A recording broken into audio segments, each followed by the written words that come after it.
Assalamualaikum warahmatullahi wabarakatuh. Perkenalkan, nama saya Dadang Kurnia. Di sini saya akan membahaskan tentang prinsip dasar manajemen risiko dan konsep enterprise risk management. Prinsip dasar manajemen risiko, konsep dan pengertian risiko. Risiko adalah suatu keadaan terdapat ketidakpastian yang berkaitan dengan ancaman suatu rangkaian aktivitas manusia, termasuk penilaian risiko yang dimana apabila terjadi sesuatu keadaan yang tidak diinginkan bisa menimbulkan suatu kerugian. Ketidakpastian yaitu keadaan dari ketidakcukupan informasi tentang pemahaman atau pengetahuan terkait dengan suatu peristiwa, dampaknya dan kemungkinan terjadinya suatu risiko. Contohnya, jika terjadi suatu masalah di perusahaan dan seseorang tidak mengetahui jelas penyebabnya dan menyebarkan informasi yang tidak pasti, akan terdampak buruk perusahaan tersebut. Macam-macam risiko. Ada dua macam risiko secara umum yang dikemukakan oleh Hanafi. 1. Risiko murni, jika terjadi akan mengakibatkan kerugian, dan jika tidak terjadi maka tidak muncul kerugian tetapi juga tidak menimbulkan keuntungan. Yang kedua, risiko spekulasi, peluang mengalami kerugian finansial atau mendapat keuntungan. Upaya penanggulangan risiko. Yang pertama, melakukan tata kelola risiko secara terpadu dengan mengimplementasikan tanggung jawab dan kesesuaian kompetensi masing-masing pihak yang terkait. Yang kedua, mempersiapkan tenaga profesionalnya di bidang risiko. Yang ketiga, menetapkan kebijakan pengelolaan risiko likuiditas. Manajemen risiko. Manajemen risiko merupakan desain prosedur serta implementasi prosedur untuk mengelola suatu risiko usaha. Manajemen risiko merupakan antisipasi atas semakin kompleksnya aktivitas badan usaha atau perusahaan yang dipicu oleh perkembangan ilmu pengetahuan dan kemajuan teknologi. Pentingnya mempelajari manajemen risiko. Apa saja? Yang pertama, karena manajemen risiko adalah bagian penting dari strategi manajemen semua wirausaha, proses di mana suatu organisasi yang sesuai metodenya dapat menunjukkan risiko yang terjadi pada suatu aktivitas menuju keberhasilan di dalam masing-masing aktivitas dari semua aktivitas. Fokus dari manajemen risiko yang baik adalah identifikasi dan cara mengatasi risiko. Sumbangan manajemen risiko. Perusahaan di mana dapat mencegah perusahaan dari kegagalan, mengurangi pengeluaran dengan jalan mencegah atau mengurangi risiko kerugian, melindungi perusahaan dari risiko murni, dan meningkatkan public image. Yang kedua, keluarga, melindungi keluarga terhadap catastrophic loss, maka keluarga tersebut dapat terhindar dari musibah, disembuhkan dari tekanan fisik dan mental, dan memetik faedah dari program manajemen risiko yang menolong orang-orang lain. Ketiga, masyarakat juga memetik faedah dari makin jeli lebih efisien manajemen risiko menangani perusahaan dan keluarga akan mengurangi beban masyarakat. Nilai ekonomis dan penanggulangan risiko. Nilai ekonomis adalah pengukuran jumlah maksimum seseorang ingin mengorbankan barang dan jasa untuk memperoleh barang dan jasa tersebut. Dan untuk penanggulangan risiko yaitu dengan yang pertama, mengadakan pencegahan dan pengulangan terhadap kemungkinan terjadinya peristiwa yang menimbulkan kerugian. Yang kedua, melakukan retenai, artinya metolerir terjadinya kerugian dengan membiarkan terjadinya kerugian, dan untuk mencegah terganggunya operasi dengan menyediakan dana untuk penanggulangannya. Yang ketiga, melakukan pengendalian terhadap risiko seperti melakukan perdagangan berjangka. Manajemen risiko dan asuransi.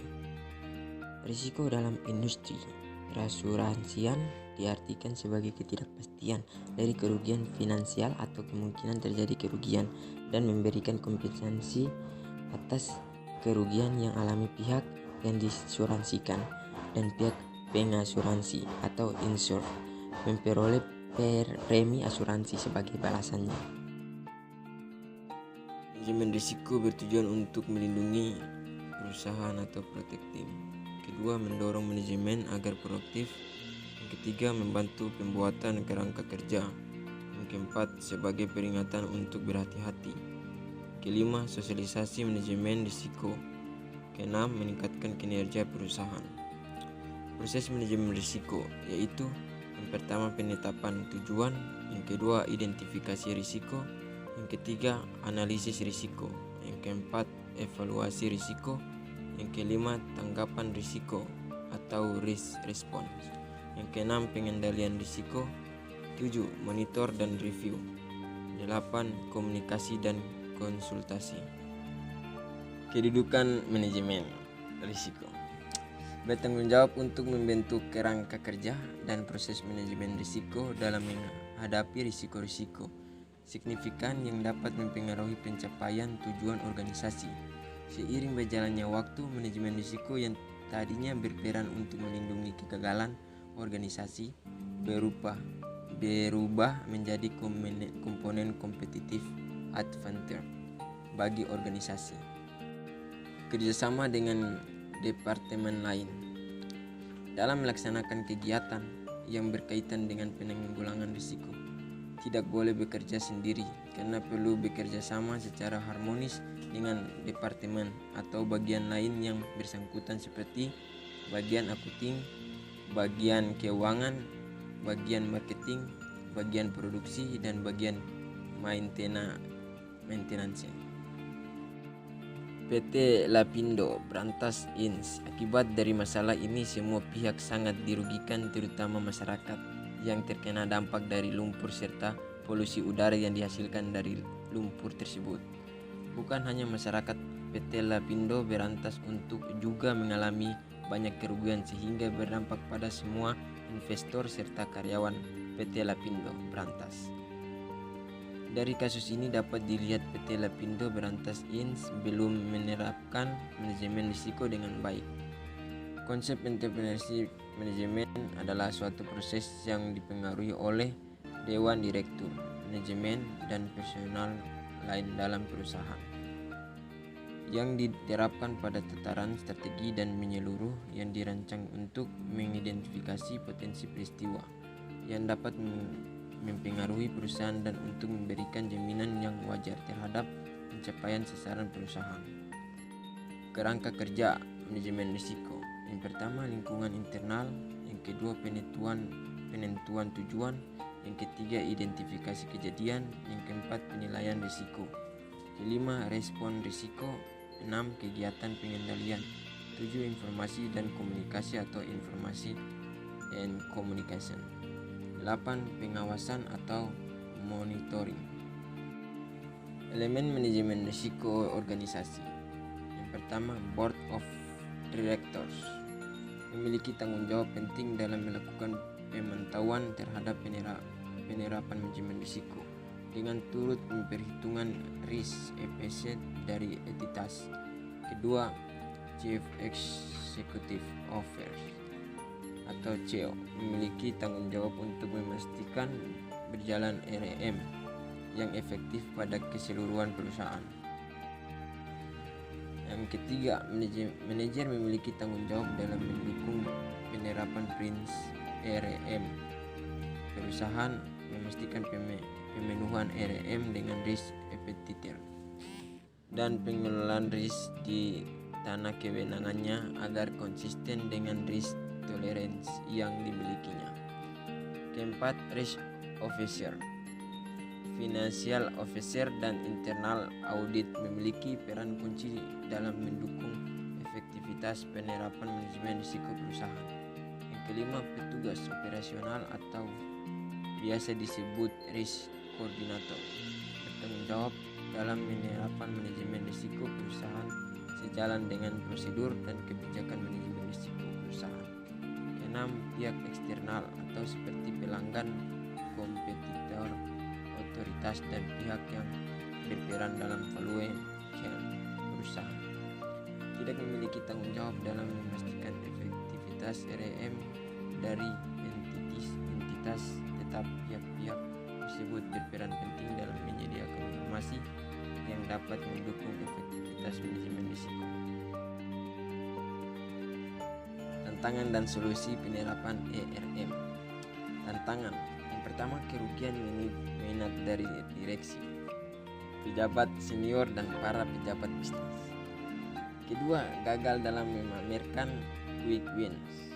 Yang ketiga, kurangnya SDM, pengelolaan administrasi intern serta data yang kualitatif. Yang keempat, pengukuran dan pelaporan risiko tidak efektif dan konsisten.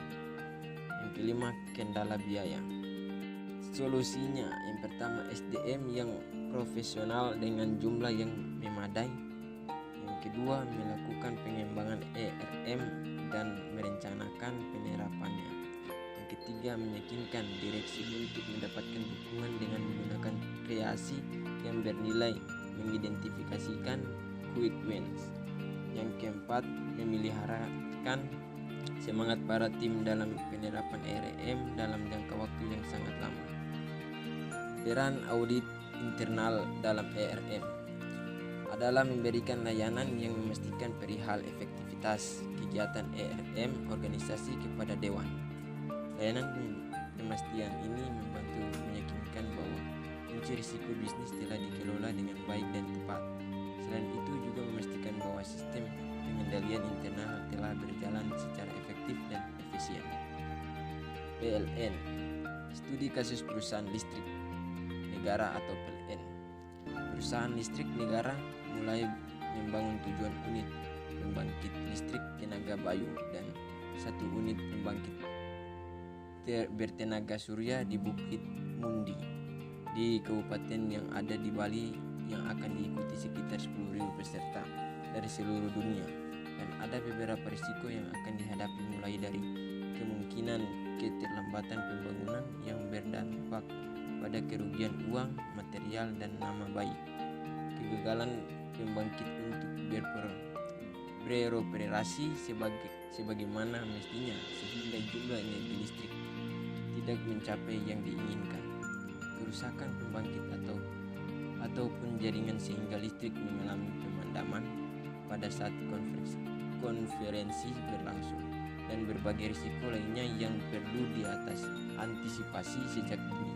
Bila berbagai risiko tersebut tidak diantisipasi sejak dini, diperkirakan besarnya dan dampaknya serta tindakan mitigasinya, niscaya nama PLN akan tercoreng di seluruh dunia dan semakin memperburuk citra korporat tersebut di mata konsumen. Terima kasih. Kurang lebihnya saya mohon maaf. Wabillahi taufiq wal hidayah. Wassalamualaikum warahmatullahi wabarakatuh.